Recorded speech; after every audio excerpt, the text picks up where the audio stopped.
They called her just a nurse. Dr. Marcus Caldwell made sure everyone understood that distinction. 47 minutes before Laura Bennett would crack open a dying man's chest with her bare hands, he said it again in front of 12 residents and an attending, his voice carrying the particular cruelty of someone who'd never experienced consequence. This is what happens when a nurse forgets her place. Study this moment, because ego kills patience. That was the diagnosis he delivered. He had no idea he was standing 3 feet away from a Master Chief Petty Officer who'd performed emergency thoracotomy in a field hospital outside Fallujah with mortar rounds walking closer every 10 seconds. He had no idea at all. Seattle General's ICU hummed with the sound of 12 ventilators breathing in mechanical unison, fluorescent lights buzzing overhead like angry insects trapped in glass. The unit smelled like bleached linens layered over antiseptic and something underneath, the copper iron smell of slow bleeding that never quite disappeared no matter how many times the housekeeping staff mopped. Laura Bennett moved through the morning rounds with the practiced efficiency of someone who'd learned to exist in spaces that didn't want her, her movements precise enough to blend into the background, visible enough to do the work. She checked Captain James Reyes in bed 7 at 0600, at 1000, at 1400, her fingers finding his radial pulse without thinking, her eyes reading the monitor data the way some people read words. His 5 surgical wounds, entry and exit from an IED blast outside Tikrit, 2 weeks of medevac and trauma surgery, still wept through gauze despite being 2 weeks past the explosion. The lines of his face had the slack quality of someone riding morphine, his eyes moving across her like she was a monitor, like she was part of the machinery keeping him alive. In her scrub pocket, a tarnished military challenge coin caught on the fabric every time she reached for her penlight. The metal was worn smooth from 11 months of carrying it, from fingers that needed something real to hold onto in the moments between patients. The coin had been minted from aircraft wreckage and shrapnel, a fact that meant nothing to anyone in this hospital. She'd carried Captain Reyes for miles through hostile fire in a combat zone, his blood soaking through her uniform, her hands keeping pressure on wounds while rounds snapped past overhead like angry wasps. That was a different universe. That was a life nobody here would ever ask about. The morning shift report lasted 37 minutes. Laura sat in the break room with the other nurses, listening to the handoff, admit rates, discharge dates, medication changes, the small choreography of a hospital running on muscle memory and caffeine. Her coffee sat untouched in front of her, the surface already developing that thin skin that forms when liquid sits too long in the air. She'd poured it at 0630 and hadn't thought about it since. The skill of invisibility wasn't something they taught in nursing school. It was something she'd learned years ago, in a different uniform, in a different language, in places where being noticed meant dying. Here, it just meant Dr. Caldwell could humiliate her without ever quite meeting her eyes. He arrived for the morning education rounds at 0800, his voice preceding him down the hallway with the particular acoustic quality of someone used to rooms going quiet when he entered. Dr. Marcus Caldwell was the kind of handsome that came from inherited money, the bone structure of someone whose family had been important for 3 generations, the kind of man who'd never had to wonder if he belonged. He wore his arrogance like cologne, invisible to him, overwhelming to everyone else. He had the kind of confidence that only came from a lifetime of being right, or at least of never being proven wrong in front of witnesses who mattered. Behind him walked the attending physician and 12 residents, all of them holding charts, all of them moving with the hierarchical precision of a military unit, though none of them would have recognized that comparison. Bennett. Caldwell didn't look at her, just said her name like a footnote. Tell me about bed 7.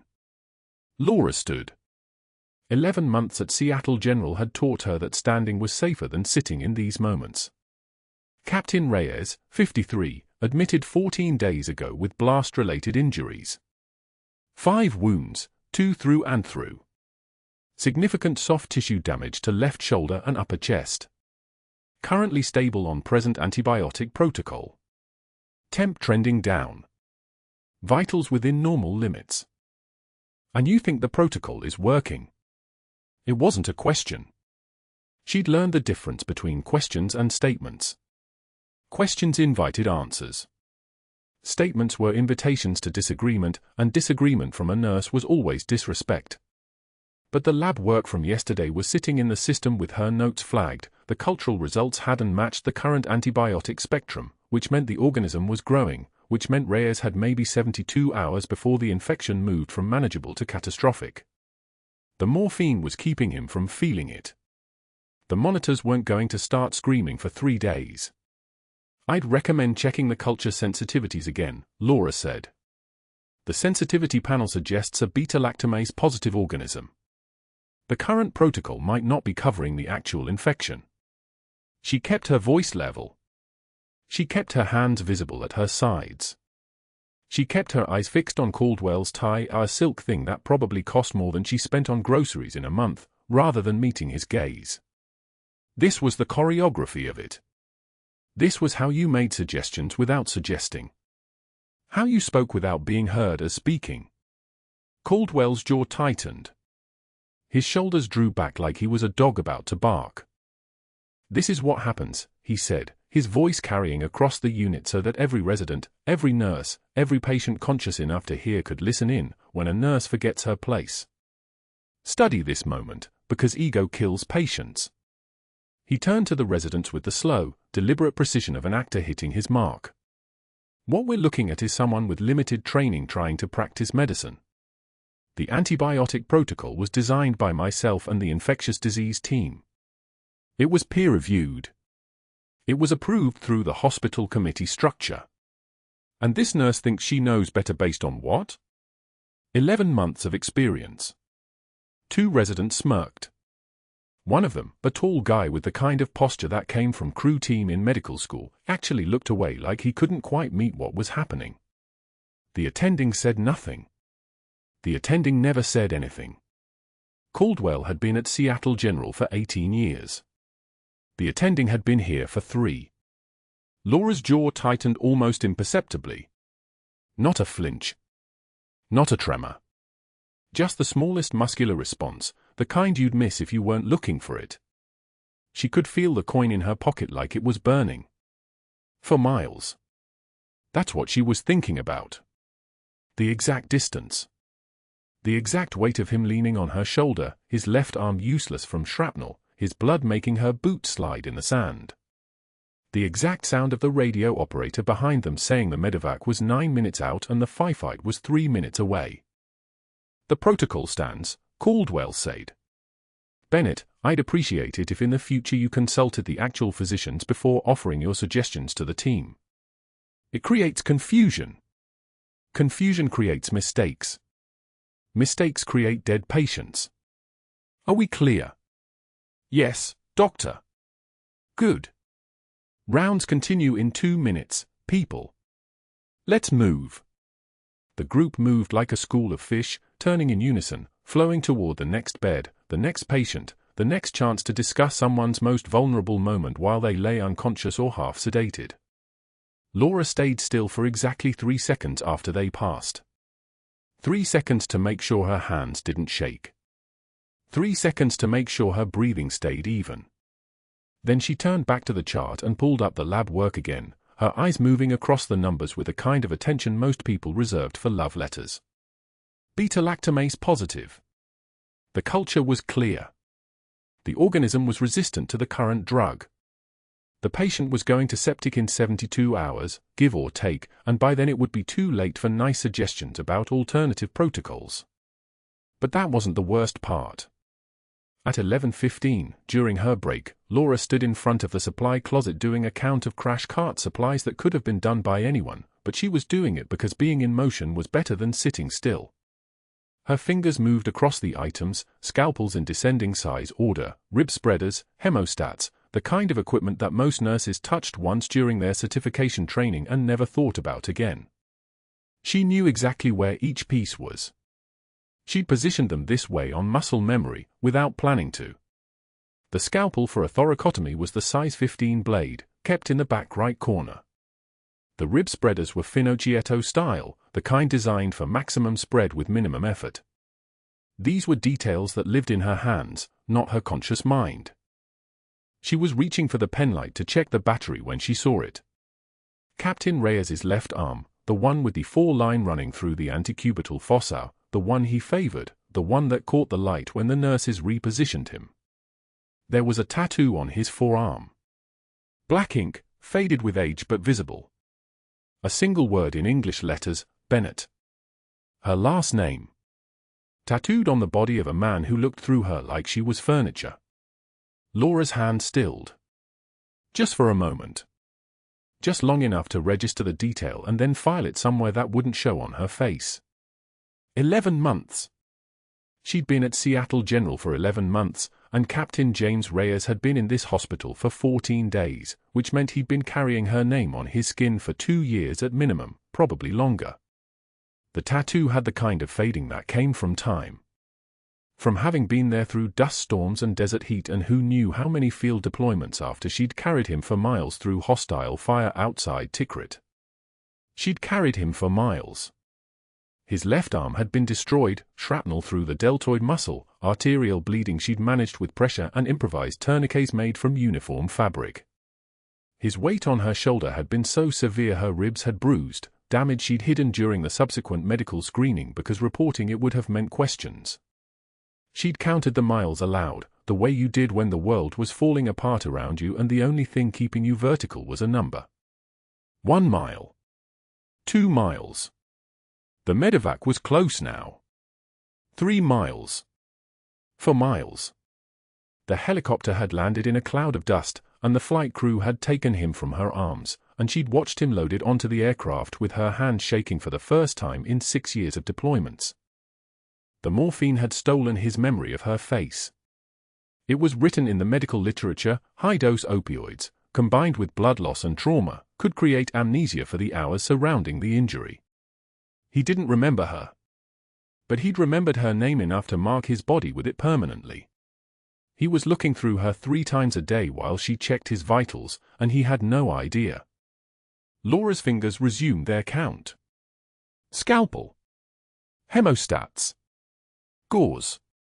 The supply closet around her hummed with the fluorescent light buzz of the hospital. Outside, in the ICU proper, monitors beeped in their various frequencies, a cardiac rhythm here, a blood pressure reading there, the small orchestra of machines keeping people alive while they slept. She'd been at Seattle General for 11 months, officially as a registered nurse with a standard credentials file and a curriculum vitae that listed 3 years of nursing experience at a hospital in Portland that existed, technically, in the system but had actually been a cover for naval intelligence work. She'd been placed here on orders from NCIS to quietly monitor a suspected medical supply theft ring, controlled substances disappearing from the 4 narcotics lockbox, high-end medical equipment vanishing from inventory, the small leaks that suggested a much larger hole somewhere in the supply chain. Captain Reyes was supposed to be protected witness material. He'd been his unit supply officer in Tikrit, had discovered the theft ring selling supplies to local militia groups, had been medevac before he could be killed for the information he possessed. Which meant she was supposed to be keeping him alive. Which meant she was supposed to be the one person in this hospital who understood exactly what was at stake. And Dr. Marcus Caldwell was going to kill him with an antibiotic protocol that wasn't covering his actual infection. The fluorescent lights buzzed overhead. Laura closed the supply closet door with a soft click and turned back toward the ICU. Captain Reyes was going to septic in 72 hours. The medical supply theft ring was still active. And nobody in this hospital knew that the quiet nurse they'd just humiliated in grand rounds had killed 3 suspected operatives in Tikrit, had carried a dying man 4 miles through hostile fire, and had absolutely no intention of letting Dr. Marcus Caldwell's ego become a casualty statistic. She walked back into the unit with her hand steady and her face a perfect mask. The 2 residents stood by the vending machine, their voices pitched just loud enough to reach her. Martinez leaned against the glass front, his clipboard tucked under his arm like armor. Chen laughed, a sharp, bright sound that echoed down the corridor. "Did you catch that in rounds?" Martinez said. "Next she'll want to scrub in for surgery. Probably thinks she could do a better appendectomy than Dr. Caldwell." Chen's laugh came again. "Give her a scalpel and she'd probably try." Laura selected her snack. The machine hummed, mechanical and indifferent. She inserted her card, heard the beep of approval, collected her sandwich in silence. 15 feet away, Dr. Caldwell stood with his arms crossed, watching the residents perform their mockery like a conductor observing an orchestra he'd commissioned. His expression remained neutral, no correction, no intervention, no sign that he'd heard the conversation at all. The silence from him was permission. The silence was encouragement. She walked past both residents without acknowledgement, her gait steady, her breathing measured, her face a perfect mask that gave them nothing, no flush of anger, no tremor of humiliation, no crack in the composure they were trying to fracture. This was the first rule she'd learned in training: never give them the reaction they're hunting for. Control the visible self, and control the narrative. She continued to the break room, poured coffee into a paper cup, wrapped her hands around it. The warmth was steady. Her grip was steady. Everything was steady. The break room smelled like burnt coffee and industrial cleaner, the same scent that had filled every hospital corridor for the past 11 months. She sat alone at the small table near the window that overlooked the parking garage. Outside, rain had begun to fall, light and tentative against the glass. She didn't drink the coffee. She held it and watched the rain and waited for her hands to stop being weapons. But that wasn't the worst part. 3 hours later, at 1847, Laura found herself alone in the supply closet on the 4th floor, inventory sheet in hand, counting suture packets by size and type. 2-0 absorbable. 4-0 silk. 6-0 nylon for facial work. The fluorescent light above her head buzzed with the steady, maddening hum of electrical current, and she methodically moved boxes, checked serial numbers, made marks on her sheet. The work was simple. The work was mindless. The work was necessary. In her scrub pocket, beneath the weight of her phone and her security badge, sat the tarnished challenge coin, the one her unit had issued 11 years ago when she'd made Master Chief. The metal had oxidized to a dull grey-brown, the eagle barely visible on its face. She'd carried it through 3 wars. She'd carried it through helicopter crashes and IED detonations and the kind of losses that left permanent marks on people who survived them. She'd carried it through 11 months of standing silent while a man in a white coat dismantled her in front of an audience designed to watch him do it. Her fingers found it. The weight of it was suddenly unbearable. She pulled the coin from her pocket and held it to the light. The eagle's head was almost worn smooth. Around the rim, barely legible, was the inscription from her promotion ceremony: "For those who walk in darkness, we carry the light." She'd recited an oath holding this coin in her other hand, her palm pressed against the Koran, swearing to serve with honor and integrity. Not ego. Not pride. Service. The supply closet door had a small window in its upper half. Through the glass, she could see the hallway beyond, nurses passing, a crash cart being rolled to another unit, the ordinary machinery of a hospital saving lives. And standing 20 feet from her door, partially visible through the supply room window, was one of the security guards. He was a large man, built like someone who'd carried weapons for a living, and on his left forearm was a tattoo she recognized: the eagle, globe, and anchor. United States Marine Corps. He was watching her through the supply room window. Not predatory. Not hostile. But aware. His expression was the expression of someone looking at another person and seeing something unexpected, the flicker of recognition, or perhaps just the flicker of wondering. He didn't approach. He didn't speak. He simply stood in the hallway, maintaining his route, and their eyes met through 2 panes of glass for just long enough for Laura to catalogue his face, his bearing, the way his shoulders carried the weight of someone trained in violence and restraint. Then he continued down the corridor, and she was alone again with her inventory sheet and her challenge coin and the buzzing of the fluorescent light. At 21:30 that night, when she was supposed to be on break in the break room with the other night shift nurses, Laura sat in the driver's seat of her car in the parking garage, 3 levels below ground. The engine was off. The key was in her lap. Her forehead was pressed against the steering wheel. Her phone had buzzed 40 minutes earlier with an encrypted message. Short. Clinical. Intelligence transmission bearing a target code she'd been waiting 11 months to receive. The civilian contractor suspected of being the supply theft ring's courier would arrive at Seattle General tomorrow morning via maritime security transfer. Port altercation. Knife wound. Superficial but requiring documentation. The contractor would be processed through emergency intake. High probability window for device placement, 4 to 6 minutes during initial vitals assessment and wound photography. This was the break. This was the operation reaching its critical inflection point.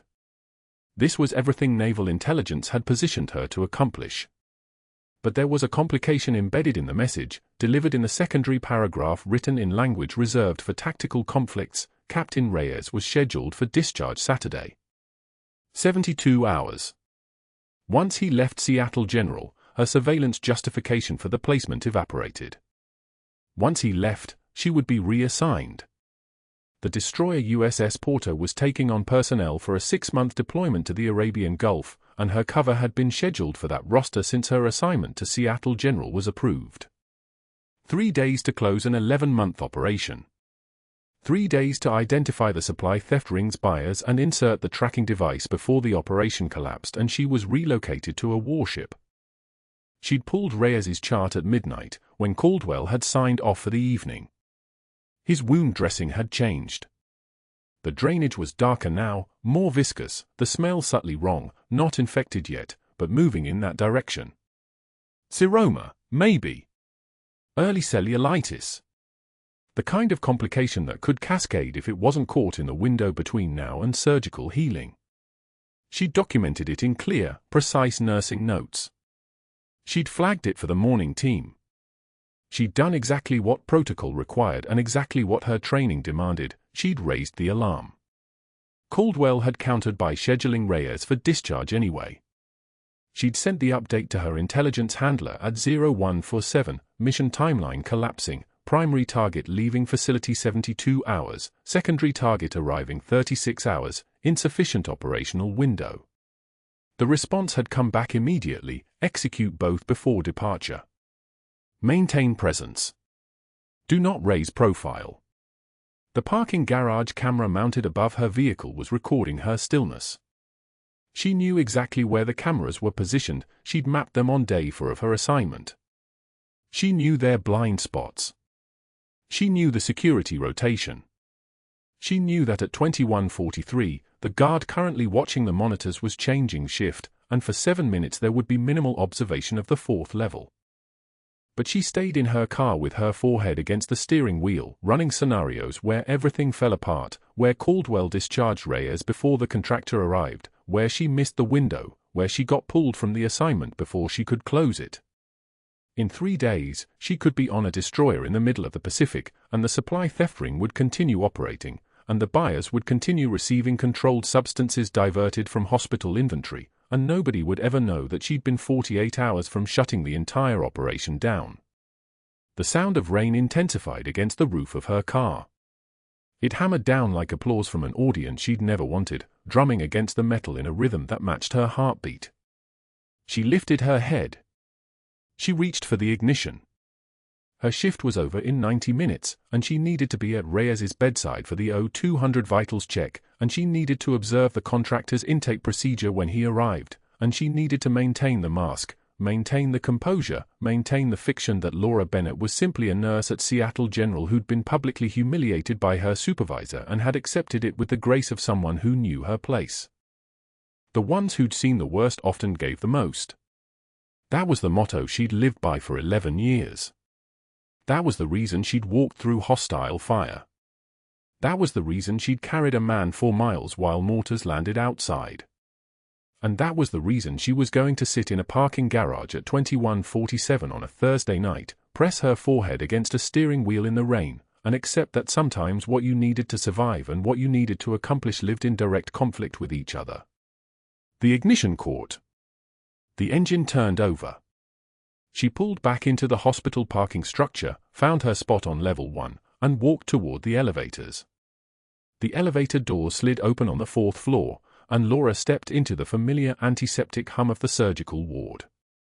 Fluorescent lights buzzed overhead like insects trapped in glass. The shift had started 40 minutes ago, and already the familiar rhythm of the morning, medication carts rolling, monitors beeping in controlled cadence, the soft squeak of rubber shoes on linoleum, felt different today. Everything felt like a countdown now. 72 hours until Reyes discharged. 36 hours until the courier arrived. She couldn't afford to miss either window, and Caldwell was making sure she couldn't do her job. She pushed the thought away and walked toward room for 12. Captain Reyes was sitting up in bed when she entered, his surgical gown loose around his shoulders. The foresights looked clean enough, and his color seemed reasonable. She performed the vitals check by rote, her hand steady as she reached for the blood pressure cuff. The ritual was automatic now, 847 times she'd done this since Tikrit, though the first time was the one that mattered. For miles. Mortars landing close enough that the blast concussion nearly threw her into a ravine. His arm around her neck, bleeding from the 5 wounds that would define his next year of recovery. She'd been a different person then. Someone who could still afford to care openly. Now she was someone who had to watch him from behind a professional mask while he looked through her like she was invisible. His arm felt warm when she touched it. Not just warm. Hot. Laura's jaw tightened imperceptibly as she read the thermometer. 101.8 degrees. She made a note on his chart, her handwriting precise, and checked his surgical sites. The first dressing change was scheduled for this afternoon, but the edges of the wound tape looked slightly discolored, the skin around them flushed. Early signs. She documented it anyway, knowing what would happen next. By 8:55, she'd paged Caldwell twice. The first time, no response. The second time, she marked it urgent. Still nothing. At 9:03, she called the desk directly. "This is Master Chief Bennett. I need Dr. Caldwell in room for 12 for Captain Reyes. Fever of 102.3 and climbing, surgical sites showing early inflammation." The resident who answered, a younger woman named Dr. Chen, said she'd find him.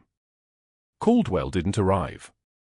Instead, a call came back from the nursing supervisor asking if Laura had considered that post-operative inflammation was normal, that not every fever required immediate physician intervention, that sometimes nurses got anxious about their patients and called too many times.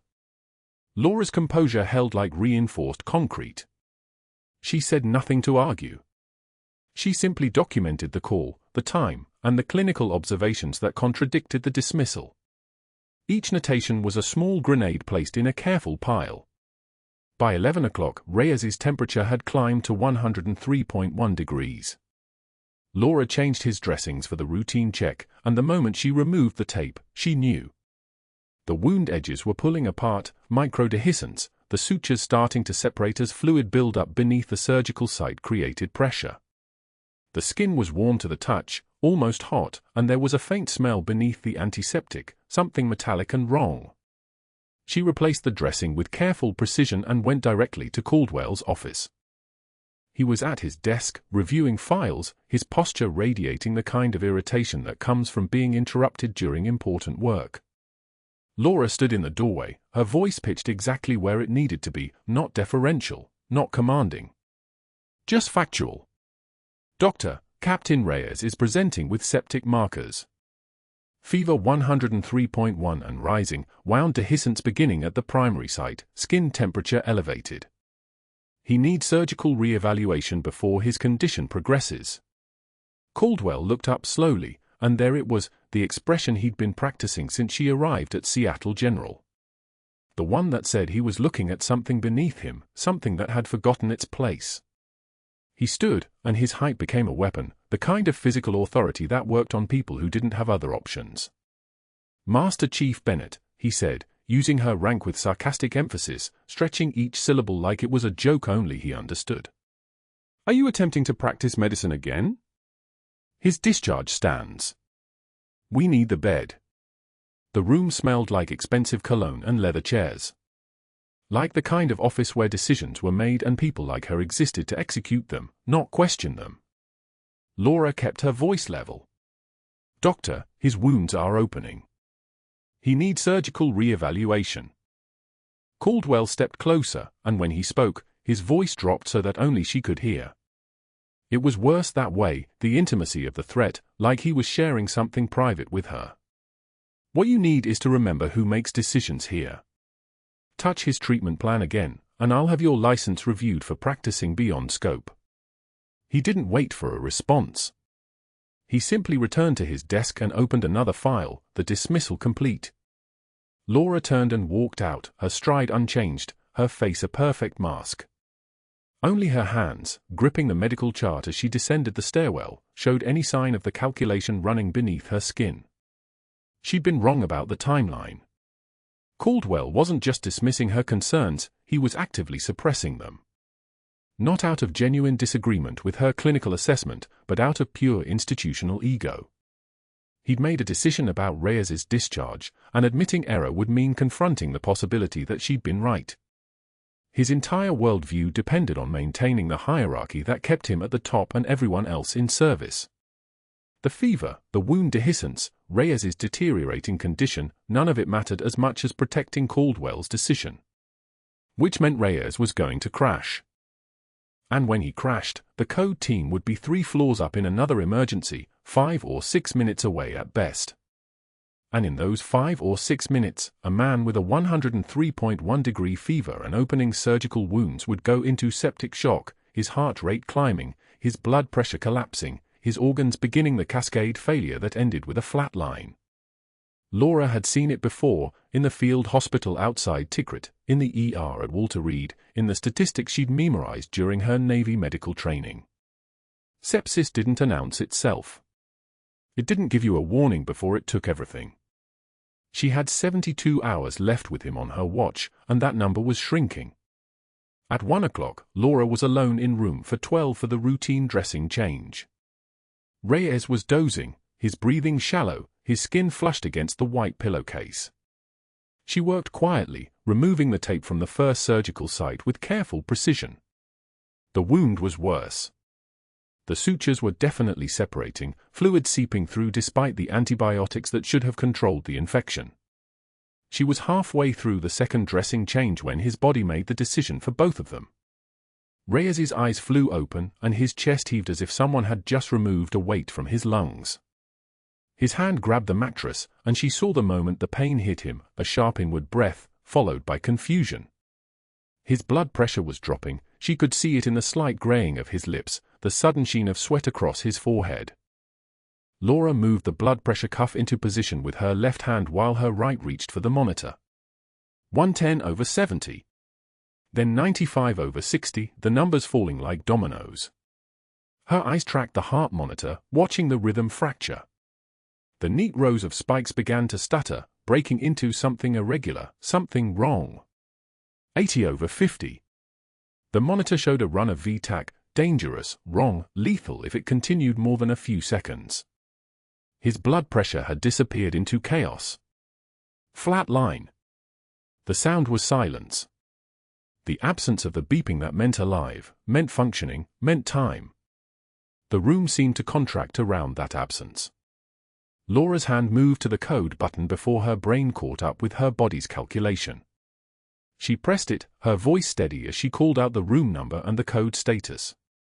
90 seconds, the part of her mind that had trained for this whispered. The team would need 90 seconds to get from the stairwell to this room. More likely 120. More likely 4 minutes, because the third-floor emergency had pulled resources and Caldwell had made himself unavailable on purpose. 3 minutes, maybe 4, before the team arrived. In 3 to 4 minutes, a man without a heartbeat became a man without a brain. Laura turned to the crash cart and reached for the scalpel in a motion so fluid it looked like breathing. The blade was cold in her hand, the handle worn smooth from countless clinical procedures. She'd done this before, in a field hospital where the walls shook from artillery fire outside, where there was no team coming, where the choice was break protocol or carry another name back home folded inside a flag. She'd kept Reyes alive then. The least she could do was keep him alive now. She didn't hesitate. She didn't think about Caldwell or protocol or the fact that her entire career was about to detonate. She positioned the scalpel at Reyes's left ribcage and made the cut, a clean line through skin, fat, fascia, into the intercostal space. The muscle beneath was warm, and when she opened the pericardial sac, fluid spilled across her gloved hands. Blood and infection and the physical manifestation of everything Caldwell had refused to acknowledge. Her hands found his heart and began the direct cardiac massage, her palms pressing rhythmically, squeezing the organ with the precision of someone who understood that every compression was either saving a life or confirming death. The muscle was slack, unresponsive at first, and then, a flutter, a response, the beginning of electrical activity. 120. 240. 300 compressions, her arms working in the kind of rhythm that could only come from muscle memory and necessity, the part of her that had seen worse than this and survived it anyway. The monitor jumped. A blip. Another. The rhythm was finding its way back. The door burst open at the 1-minute 54-second mark. Dr. Chen stood frozen in the doorway, seeing Laura with her hands inside Reyes's chest cavity, blood coating her arms to the elbows, the kind of violation of protocol that should have been impossible in a modern hospital room. "Jesus Christ," Chen whispered. "Push 1 milligram epi," Laura said without looking up, her voice the kind of calm that came from doing the impossible. "Get me ONEG on rapid infuser. Now."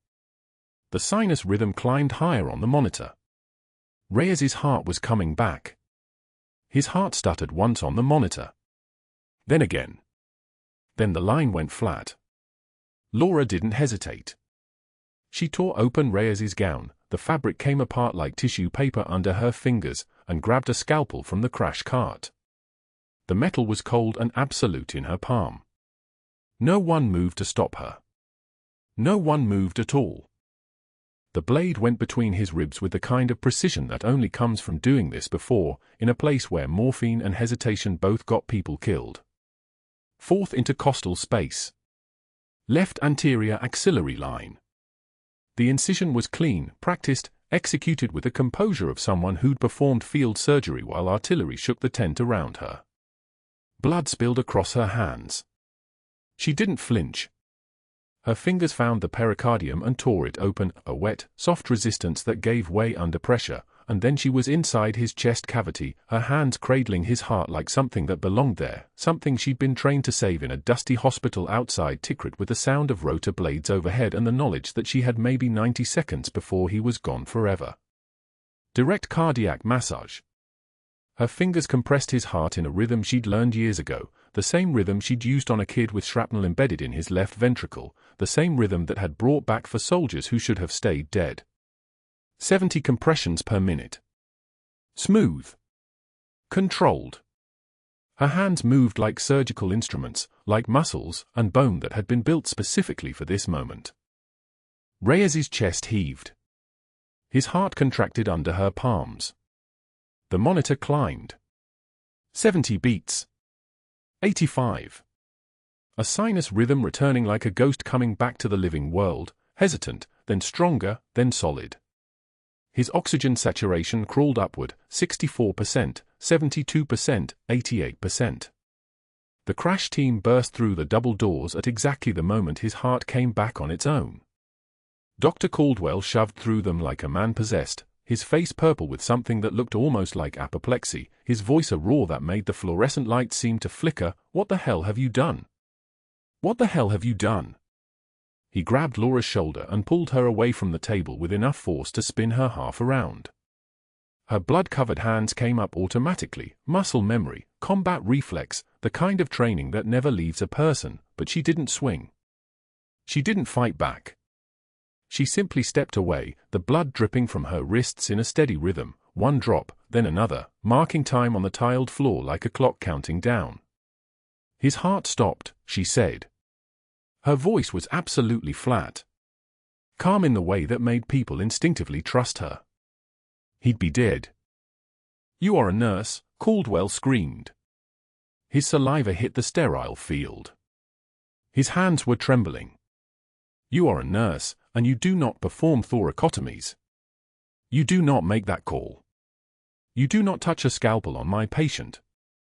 The crash team froze between them, caught in the space between two certainties. The young resident, the same one who'd laughed at the vending machine 4 days earlier, stared at Caldwell with something like confusion, then at Laura, then at the monitor where Reyes's heart was now maintaining a steady rhythm all on its own. He was in cardiac arrest, Laura said. "He would have been dead before you got here." Caldwell's response was to turn away from her entirely, to make it clear that engaging with her further was beneath him, and to pull out his phone with the trembling hands of a man who had just realized that his narrative had fractured. He didn't dial anything yet. He just held it, his eyes moving across the room like he was taking inventory of everyone who'd seen what had just happened, and more importantly, everyone who'd seen him react. The crash team moved in around Reyes, professional and efficient, pushing medication, adjusting lines, stabilizing what Laura had saved. No one spoke to her. No one looked at her directly, except the attending physician, whose eyes held something that might have been gratitude or might have been fear that he'd seen a line crossed, a hierarchy broken, a power structure collapse in the space of 30 seconds. Laura stepped back. She pulled off her gloves and dropped them in the biohazard bag. The blood was already drying on her hands, crusting in the webbing between her fingers. She could feel it tightening her skin, pulling it tight like a glove made of iron. Caldwell made his first call at 1,302 hours. By 13:04, he'd made 2 more. By 13:42, he'd walked up to the hospital administrator's office with a printed list, perfectly formatted, single-spaced, every item meticulously documented, and closed the door behind him. The administrator was a man named Stephen Pierce, class of 1998, fraternity ring visible on his left hand even from across the desk. His expression shifted from mild interest to something harder the moment he read the third item on the list. The sheet read: 1. Unauthorized surgical procedure performed without attending physician approval. 2. Practicing medicine beyond scope of nursing license. 3. Violation of hospital protocol for .7.2, surgical instruments reserved for credentialed physicians only. 4. Direct insubordination and refusal to cease procedure when ordered.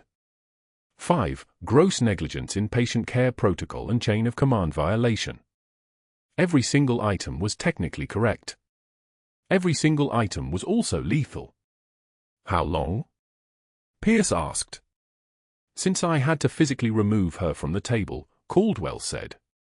His voice had already shifted into the calm of someone who'd made a decision and moved past the emotional part. She may have saved his life, Stephen.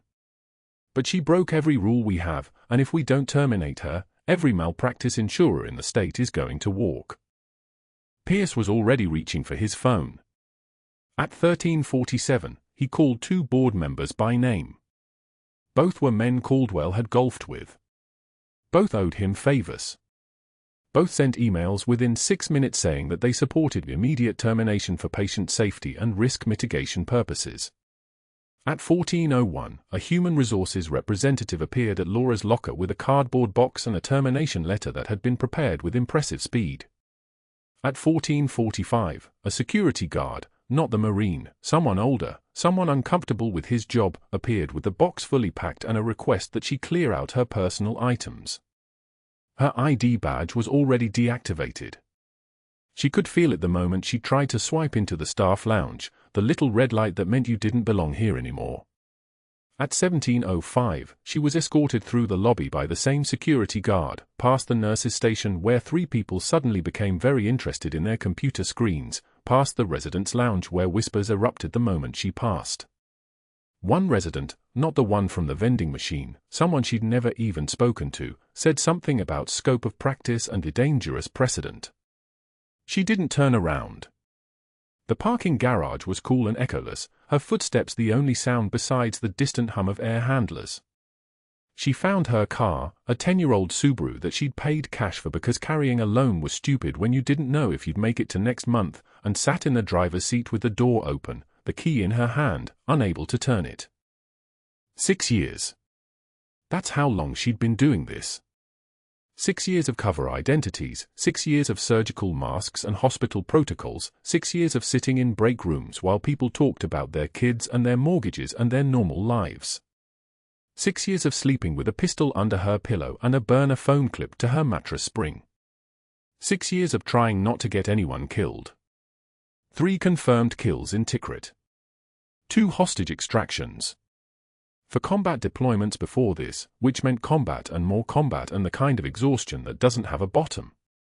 Her hands had held people together, literally. She'd done manual compression on a femoral artery bleed for 40 minutes while waiting for the halo, had kept a kid's spleen from emptying into his abdominal cavity by sheer force of will, had run blood transfusions by hand-squeezed pressure bags because the electricity was out and the alternative was watching someone die. And she'd been undone by a doctor's ego and her own inability to let a man die.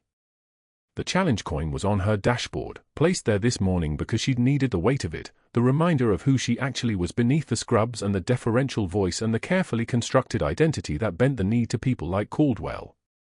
It was old and tarnished, pulled from the wreckage of a Blackhawk that had gone down outside Sanjin Valley. The edges were sharp enough to cut.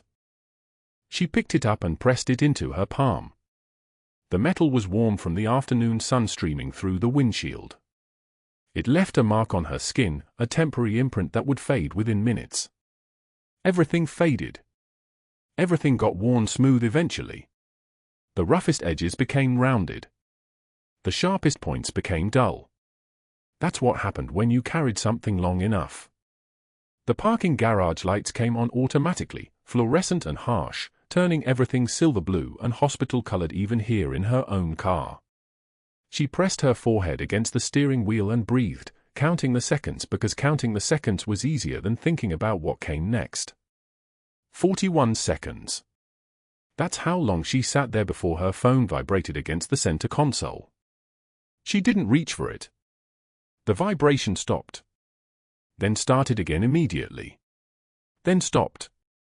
Then started. Someone was calling repeatedly, which meant someone who didn't understand that she'd just lost her job, that her operational cover was destroyed, that the window for the supply theft ring surveillance had just slammed shut and she'd have to report that the mission was compromised, which meant going back into the field, which meant. She reached for the phone. Unknown number. She considered not answering, considered just letting it ring into the void, but the pattern of calls was wrong. Someone calling once was normal. Someone calling 5 times in 7 seconds meant something had changed. Bennett, she said. Professional. Neutral. The voice of a person who still had a job. Master Chief. It was a voice she recognized, tight and precise, the kind of voice that came from someone trained to deliver information with zero wasted breath. This is Commander Torres, Naval Intelligence.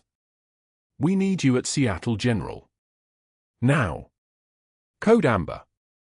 Code Amber meant something was happening. Code Amber meant the operation parameters had shifted. Code Amber meant the next phone call was already going to the Rear Admiral. Laura's jaw clenched. I'm not there anymore, she said. We know. We just got the notification that your credentials were revoked. That's not going to be an issue. The trauma alert screamed through Seattle General at 7:15 in the morning, the kind of overhead page that makes every head turn at the nurse's station. Stabbing victim. Maritime security contractor. Estimated arrival time 3 minutes. The ER staff moved like a choreographed unit, gurneys rolling, for stands positioned, the controlled chaos of a facility that had drilled this moment 1,000 times. Laura stood at the medication cabinet, restocking fluid she wouldn't use today, her last shift before Caldwell's termination paperwork made it official. The stretcher burst through the automatic doors, and she didn't look up at first. Then she heard it. Sidewinder. The word came from the stretcher, spat in Arabic like a curse or a prayer, and Laura's hands stopped moving. That name. That call sign. Only 3 people outside of Joint Task Force Command knew that name, and 2 of them were dead. The voice belonged to a civilian contractor with multiple stab wounds across his upper left thorax, his hand pressed against his ribs, his eyes locked directly on her face with the recognition of someone seeing a ghost. Laura turned, and for 2 seconds, just 2, the composure mask flickered. Not a tremble. Not visible fear. Just the briefest interruption in the mechanical efficiency of her breathing. The contractor's eyes widened. You. It's really you. Then the emergency room noise swallowed everything else. Security responded first. One of them, a Marine veteran named Halloway with Staff Sergeant insignia on a civilian uniform and the bearing of someone who'd carried a rifle in the helm and valley, stepped forward and positioned himself between the stretcher and the trauma bay doors. He stared at Laura's face for exactly 1 full second. That's all he needed. The recognition was instant, tribal, the kind only 2 people who've operated in the same ecosystem can share. "Master Chief, is that you?" His voice was measured, but his eyes had gone alert in a way that shifts the entire temperature of a room. Within 30 seconds, 3 staff members had their phones out, not recording, something more careful than that. Making calls. The head nurse, the ER attending, the hospital coordinator. By the time the trauma team moved the contractor into Trauma Bay 2, the word was spreading through the hospital like hydraulic pressure through a closed system. "Master Chief." The title hung in the air like an electrical current, and every person who heard it suddenly understood they'd been wrong about something important. 10 minutes later, as the contractor was being prepped for imaging and surgery, footsteps echoed down the main corridor, multiple sets, purposeful, the kind of movement that makes administrative staff straighten their posture. A Navy Rear Admiral in dress blues entered the hospital through the main lobby, his aide trailing 2 steps behind. He'd been visiting a wounded sailor downstairs, a routine pastoral visit to a naval recruit recovering from appendicitis. The Admiral had been walking toward the exit when someone intercepted him with a single sentence. "The Master Chief who saved Captain Reyes 3 days ago is here. In uniform. In the ER." The Admiral's jaw tightened. He turned. He walked directly to Laura Bennett's personnel file, which someone had already pulled and printed out. The sheet of paper in his hands was 3 pages long. His voice, when he began reading it aloud in the hallway outside the ER, was the kind of formal that stops conversations. "Master Chief Petty Officer Laura Bennett. Naval Special Warfare Command. 2 Bronze Stars." He paused. The hallway had gone completely silent. Voices hushed. Equipment operators pretended to work. Navy Cross. For deployments. Tikrit, 2011 through 2014. Combat Medical Specialist. Highest-ranking enlisted medical provider in naval special warfare. The Admiral looked up from the page. "And she's been working here for 11 months as a staff nurse." The silence was so complete you could hear the fluorescent lights humming their electric song. Captain Reyes was wheeled out of recovery in a hospital-issue wheelchair, his chest still wrapped in post-operative dressings, his face still bearing the exhaustion of a man who'd been dead for 47 seconds 3 days ago and had woken up bleeding gratitude. A nurse pushed him toward the imaging wing, but he lifted his hand and she stopped. His eyes found Laura's across the crowded hallway. He stared at her face for 10 seconds, not looking through her this time, but into her, searching, remembering. His hand lifted slowly, his left forearm turning outward, and there was her name written in black ink across his skin, the letters faded from sweat and time but unmistakable. "You carried me 4 miles. Out of Fallujah. Through the ambush near the Jolan checkpoint." His voice cracked slightly. "I was sure I dreamed you." Laura's response was exactly 4 words, "You're going to be fine." It wasn't a request. It was a command. But this time, there was no mockery in the room, no resident smirking, no Caldwell standing with arms crossed, waiting for her to fail. The Admiral heard it. The entire corridor heard it. That voice didn't belong to a nurse who followed orders. That voice belonged to someone who gave them. 20 minutes later, the overhead page came through at full volume, 3 repetitions of Dr. Caldwell's name, the tone flagging urgency, urgent enough that staff across 3 floors stopped and listened. "Dr. Caldwell, report to the main lobby immediately." "Main lobby, Dr. Caldwell." He arrived to find hospital administration flanking a news crew with a camera and a portable lighting rig. 2 uniformed Navy officers stood rigid at parade rest beside the hospital's board chairman. The Admiral was still in dress blues, his presence occupying space like a physical object. Caldwell's jaw tightened. He already understood what was coming. His face had gone the color of old bone. The Admiral spoke first. His voice was formal, Clipped, the kind of military precision that leaves no room for negotiation. Dr. Caldwell. You have compromised an active naval intelligence operation. You endangered a decorated Master Chief Petty Officer operating under classified assignment. Your actions constituted gross negligence of a federal operator in your care. The board chairman stepped forward. His face was gray, not pale, but the specific gray of a man watching his institution's liability insurance premium transform into something astronomical. Dr. Caldwell, your employment with Seattle General is terminated effective immediately. Security will escort you from the building. Caldwell's mouth opened. I had no way of knowing I followed protocol, she violated every. She saved a man's life. The Admiral's voice cut through like a scalpel. Using trauma techniques trained at SEAL Team 3 that you don't have the educational framework to understand. Your ego nearly cost the Navy a critical witness and a decorated operator. The Admiral turned to the camera. Dr. Caldwell has been terminated. Seattle General has immediately begun remediation protocols. Master Chief Petty Officer Bennett will be commended for her service. The cameras rolled. 3 local news sites had the footage by evening. By Sunday, Caldwell's medical colleagues had stopped returning calls. His attempts to reach board members, the ones who'd owed him favors, the fraternity brother administrator, went to voicemail. The administrator sent a single email, subject line empty, cannot be associated with this situation. Suggest you consult legal counsel. 6 months later, Laura Bennett worked at the San Diego Naval Hospital in her dress uniform, every ribbon visible, every medal earned through service the institution finally acknowledged. The tarnished challenge coin from her scrub pocket was polished bright now, sitting on her desk next to a framed photograph of Captain Reyes and his crew.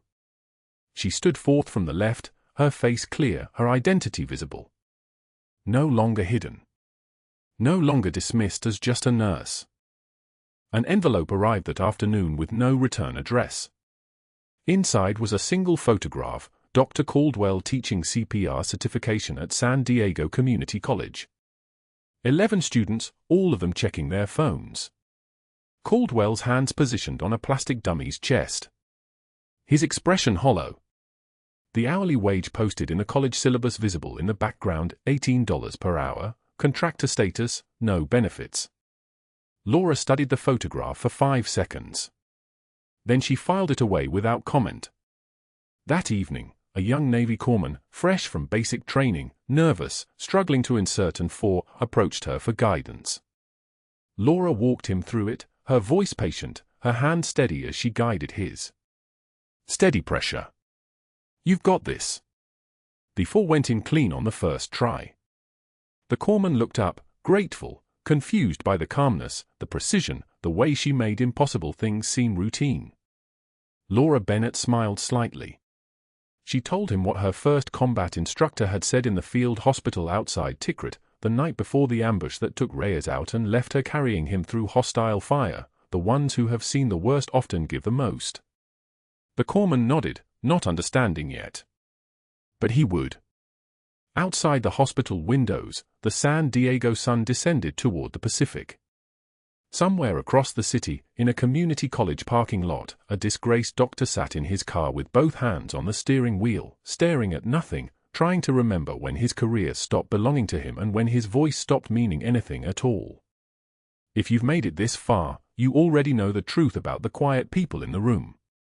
The ones who've sacrificed everything and ask for nothing. If this story resonated with you, if you've ever been underestimated by someone too arrogant to see your actual worth, please like this video, subscribe to the channel, and leave a comment telling us your story. We're building a community of people who understand that true power isn't shouted. It's earned in silence, and it speaks without words.